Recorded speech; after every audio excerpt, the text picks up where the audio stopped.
Lige om lidt, så kommer han gående rundt, og så stopper han. Så man kan kæle. Kæle?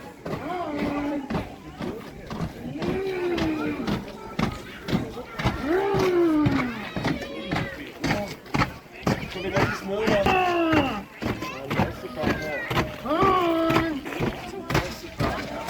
En masse børn, han kan spise.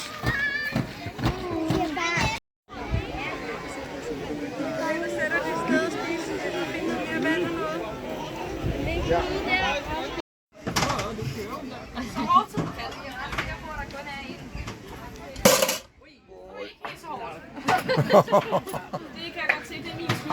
Ja, fast du slår hårdt. Hårdere end det, skal. Så nu prøver du en mellemting. Hårdere end det. Op med hammeren, du. Oj. Så rammer du i vandet.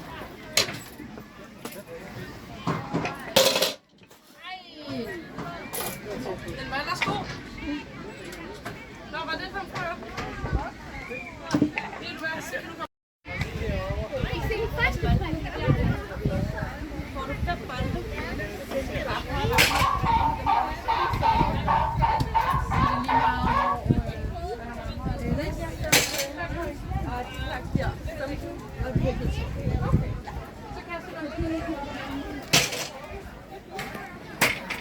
Godt.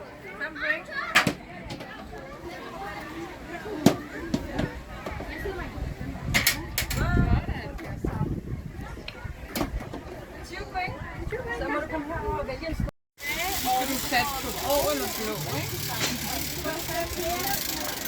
Eller Danmark? Nej. Ej. Jo, Stop. Ej. En til.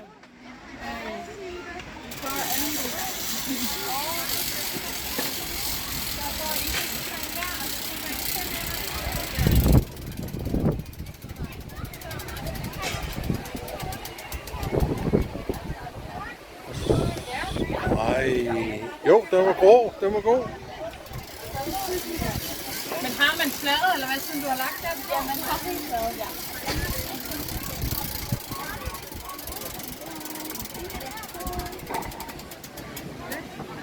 Jo. Ej.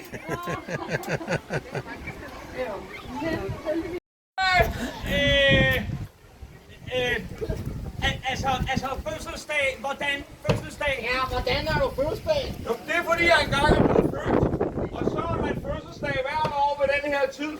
Og så kommer der gæster, og man får gaver. Wow!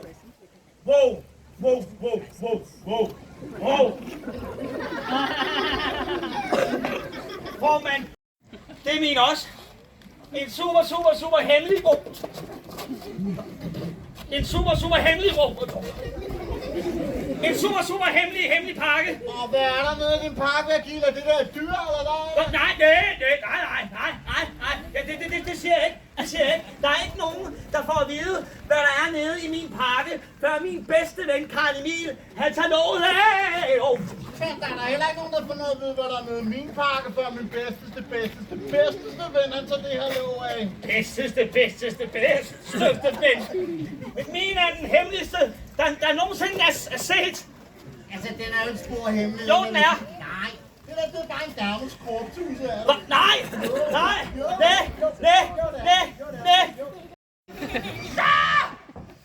Så er det godt. Så hold op. Okay, ned. Alle ret. Festen slutter her. Ej, hvor ærgerligt. Det har altså været verdens bedste fødselsdag, mor. Så stopper du, Karl Emil. Ellers kan du komme på hovedet i seng. Det ender vi mellem os, kast. Det var bare ret skægt at være på Æblerov, altså. Halløjse. Hej med jer. Hej. Ja, så sådan her, ikke? Sådan har vi det hver eneste dag i Kaldeby. Ja, vi får lov til at lytte på bartær hele sommeren, helt indtil det bliver mørkt om aftenen. Ja. Ej, kan I huske, at vi kaldte det der flaskebad, og så kurede vi hele vejen ned ad Kirkebakken. Ja, eller i forgårs, hvor vi stamte alle grisene løs. Ja. Og de får ind i bageren, og åd alle kagerne. Det er bare mega skægt at være lille, altså.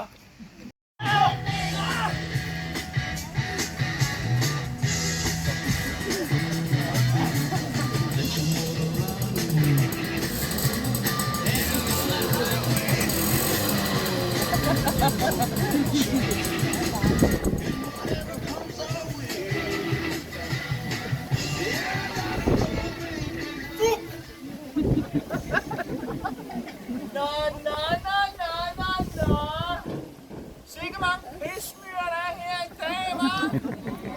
Og I har taget jeres forældre med. I ser godt nok trætte ud i ansigterne, hva'? Ja, I ligner en kommunesammenlægning uden budget. Og hvad er i vejen med jer, møgunger, hva'? Hvorfor ser I så skuffet ud? Nu ved jeg det. I ville gerne have været i Tivoli, men så var jeres forældre nær jer, så endte I på Frilandsmuseet med gratis entré. Ja, der er gratis entré indtil I bliver 18, så I kan lige så godt vende jer til det. Ved I forresten, hvem jeg er? Præcis, Olaf Frø Snapper. Og ved I, hvorfor jeg hedder det? Præcis, fordi jeg engang har spist et ægte levende frø. Good news, travel fast. Vil I vide, hvordan jeg spiste? Det var en helt almindelig onsdag formiddag, hvor jeg kom gående. Så kunne jeg mærke, at der var noget, der krassede ind i krattet. Og så tænkte jeg, det er nok en frø, der ligger der. Så tænkte jeg, du kan da godt være min frokost. Gratis frokost, det skal man ikke kæmpe sig af, og det må man gerne klappe af, kom.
I er også lidt for bedte til det, så hvad skal der finde på? Hvad hede udhændet er, du står og laver, mand? Nej, jamen, jeg står lige og graver smed. Ja, det kan jeg godt se. Tror du, jeg er synshandicappet? Smed? Det var de 3 små pismyrer, der sagde. Først kommer du her, og så ødelægger du min solsæk. Ja. Derefter har du ved at molestrere hele mit hønsehus. Nå ja. Nu skal jeg sige dig en ting. Hvis jeg nogensinde ser dig her igen, så river jeg dig så hårdt i ørerne, at dine bukser falder af. Okay, ja. Så du kommer her aldrig mere. Nej. Nu går jeg ind til Olsen, får mig en eftermiddagsbajer, og når jeg kommer tilbage, så pis væk. Jeg så det. Som duk for solen, Sved. Duk for solen. Ja. Det er rigtigt. Ja. Olsen.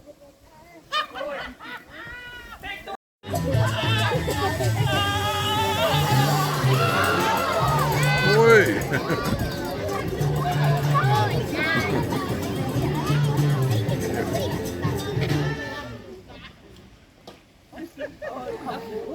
Nej!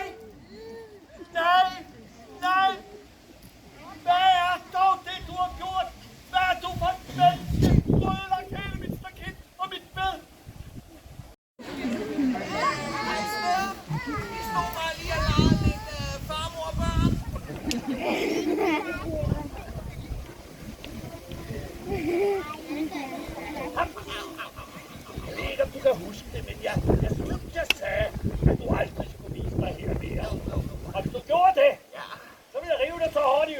mine bukser faldt af. Nu skrider vi til værket. Høj! Så kan du lære det! Og så afsted! Og så vil jeg aldrig se dig her mere!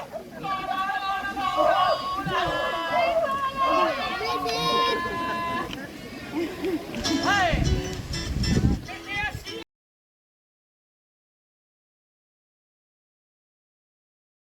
Måske de kunne gøre mig en tjeneste. Det går ikke på hvad? Ja, jeg er lige ved at forstå de og ordne det hele med artisterne derude, og så tænkte jeg på, om de måske kunne blive og holde vagt ved kanonen og sørge for, at ingen, og jeg mener ingen, rør ved kanonen. Det lyder lidt kedeligt, herr cirkusdirektør, hvis jeg skal være.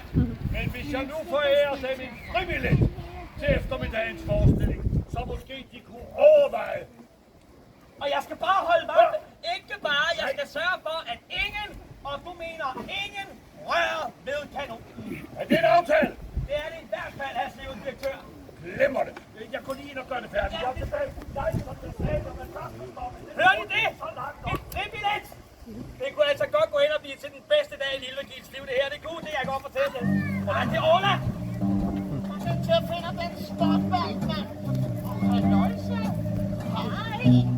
Har I set ham der, den bedtes bleg? Ej, kom on, altså! Tak for hjælpen. Nej! Nå, Virgil. Nu har jeg dig. Kom nu her. Kom så her, Virgil, altså. Ola, pas på, hvis du rører ved kanonen!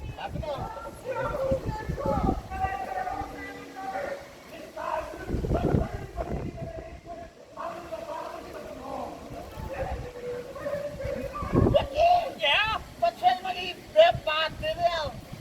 ham der råbte. Jamen det var Mr. Strong, Ola. Mr. Strong. Ja, Mr. Strong. Ja, verdens stærkeste mand. Og ved du, hvad jeg har hørt? Nej. Jeg har hørt, at han kan bøje fisk, stål, helt så let som ingenting. Ned og være musestille. Og så husk, Ola, ikke en lyd. Nå!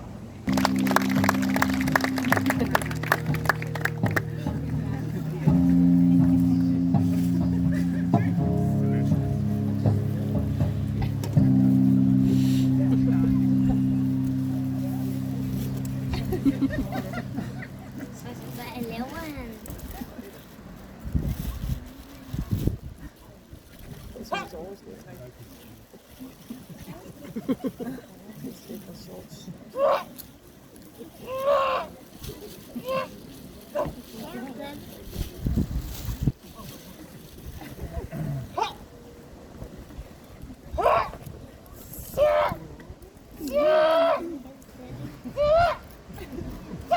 Altså, Mr. Strong, se nu at få bare det stål. Jeg har sagt, jeg helst vil bøje fisk, stål fra Sverige.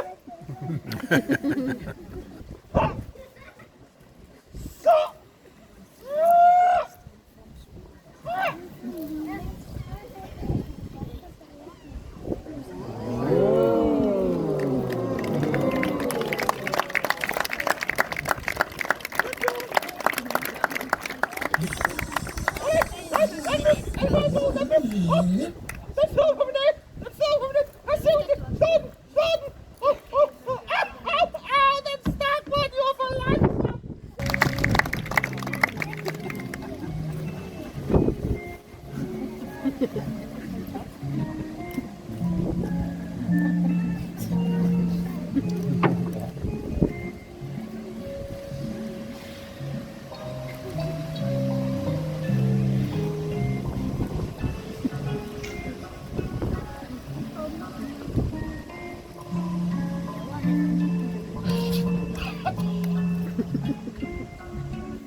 Nej, hun gør det siden af sig.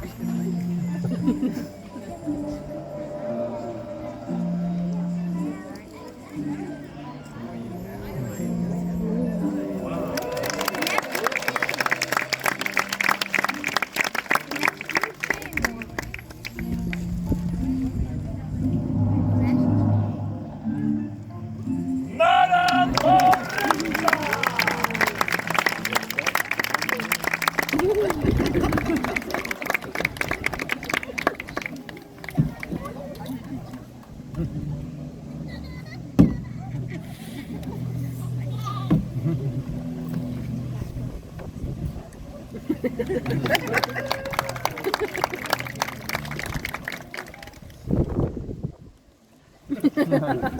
Det blæser for mig.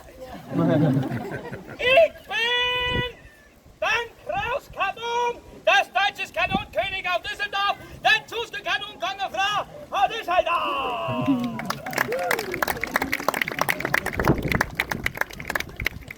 Jeg kan se, hvad I alle tænker. Kleine Mann, stor kanon, groß Problem, aber nej. Min parti og hans parti og hans partis parti var alle kanonkonger. Det er det, vi kalder en familietradition. Om en øjeblik vil jeg tage min lille kopper og proppe den ned i kanonen. Jeg vil folde mig sammen som en strudel. Jeg vil skude mig ud af kanonen, og jeg vil flyve som en vogel.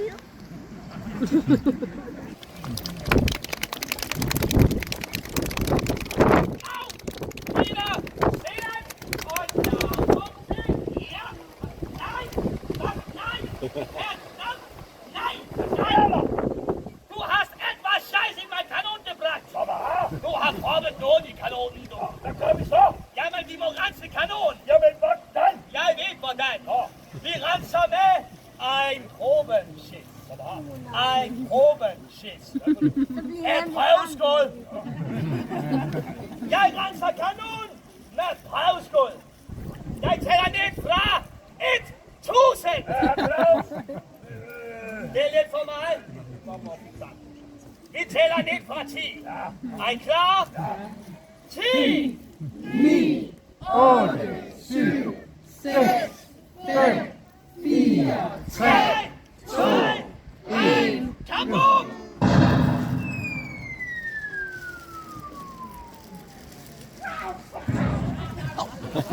Der fik han så lige en flyvekort. Nu er der mange mennesker her.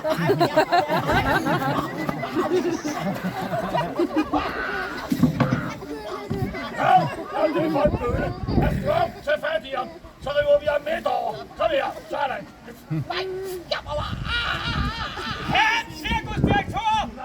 1 Minuten binden mit den Hüttenfitten.